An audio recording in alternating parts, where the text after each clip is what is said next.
하나님의 말씀을 사모하여 묵상에 힘쓰시는 성도님들을 주님의 이름으로 축복합니다. 이제 1월 중순부터 2월까지 마태복음 1장부터 14장까지를 묵상하시게 될 텐데요. 이 시간에는 마태복음의 간단한 궤감과 더불어 14장까지의 핵심을 정리해 보려고 합니다. 우선 마태복음은 그 이름에서도 확인할 수 있듯이 전통적으로 예수님의 12 제자 중 한 명이었던 세리 마태가 그 저자인 것으로 보고 있습니다. 마태는 예수님께 부름받은 이후로 예수님을 쫓으며 직접 보았던 모든 행적과 더불어서 구전으로 전해지는 예수님에 대한 이야기들을 수집하여 체계적으로 정리했습니다. 마태는 그렇게 예수님에 대한 사실들을 정리하여 기록하면서 예수님이 구약에 예언된 다윗의 자손 메시아임을 입증하려 했습니다. 특히 1장에서 마태는 예수님의 족보를 14대씩 편집하여 기록하고 있는데요. 다윗이라는 이름을 게마트리아라고 불리는 유대식 암호화 방법으로 풀이하면 14라는 숫자가 나옵니다. 마태는 이를 통해 예수님께서 다윗의 자손 메시아라는 것을 유대인 독자들에게 입증하려고 했던 것입니다.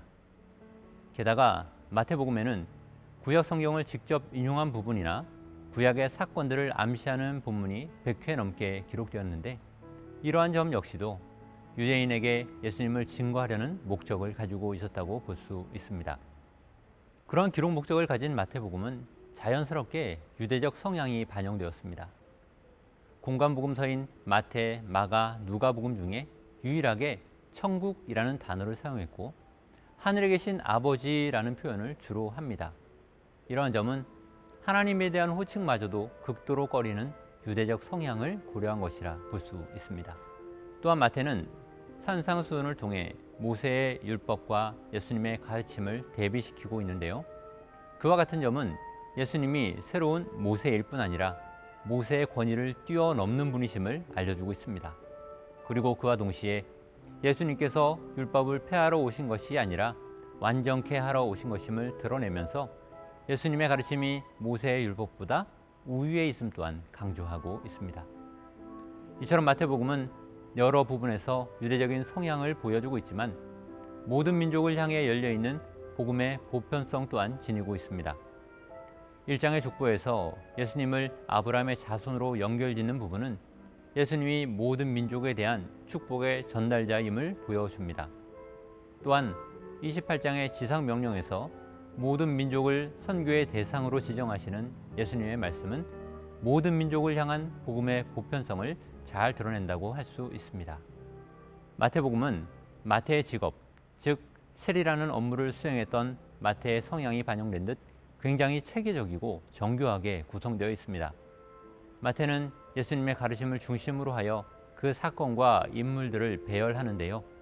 그 가르침은 산상수훈, 12 제자의 파송, 천국에 대한 비유들, 하나님 나라 백성으로 살아가는 법, 마지막 심판에 대한 경고 등의 5가지로 구분됩니다. 우리가 앞으로 묵상할 1장부터 14장까지는 예수님의 출생에서부터 예수님께서 행하신 메시아적인 사역의 내용들을 담고 있습니다. 1장부터 4장은 예수님과 구약을 연결하는 역할을 하고 있습니다. 예수님의 족보와 출생에 관련된 내용들을 통해 예수님이 다윗의 자손 메시아로서 구약의 예언들을 온전히 성취하고 계심을 보여줍니다. 4장부터 7장까지는 세상을 구원하기 위한 하나님의 뜻으로서 하나님 나라가 이 땅에 도래했음을 선포하시는 예수님의 모습을 담고 있습니다. 그리고 그 중심에 예수님의 첫 번째 가르침인 산상수훈이 기록되어 있는 것이죠.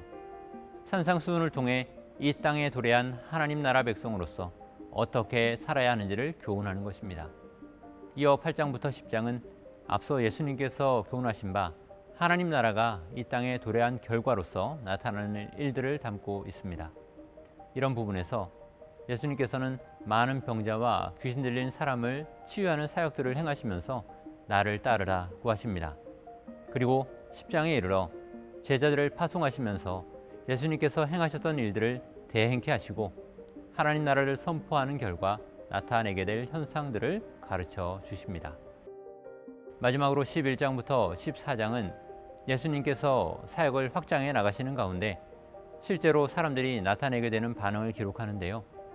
예수님은 13장의 천국에 대한 비유를 통해서 그와 같은 반응에 대한 해석을 제공해 주십니다. 새롭게 한 해가 시작되는 1월과 2월, 마태복음을 묵상하시면서 마태가 인용한 구약의 성경 구절들을 찾아서 더 깊이 묵상해 보시기 바랍니다. 그리고 곳곳에 자리한 예수님의 가르침들을 주의 깊게 살펴보시기 바랍니다. 그러면 우리가 드린 수고와는 비교되지 않을 만큼 큰 은혜의 보화들을 발견하게 될 것입니다. 그리고 이 땅에 도래한 하나님 나라를 살아가는 백성으로서의 삶의 모습들을 회복하게 될 것입니다. 그러한 은혜가 성도님들의 삶에 충만하시기를 간절히 소원합니다.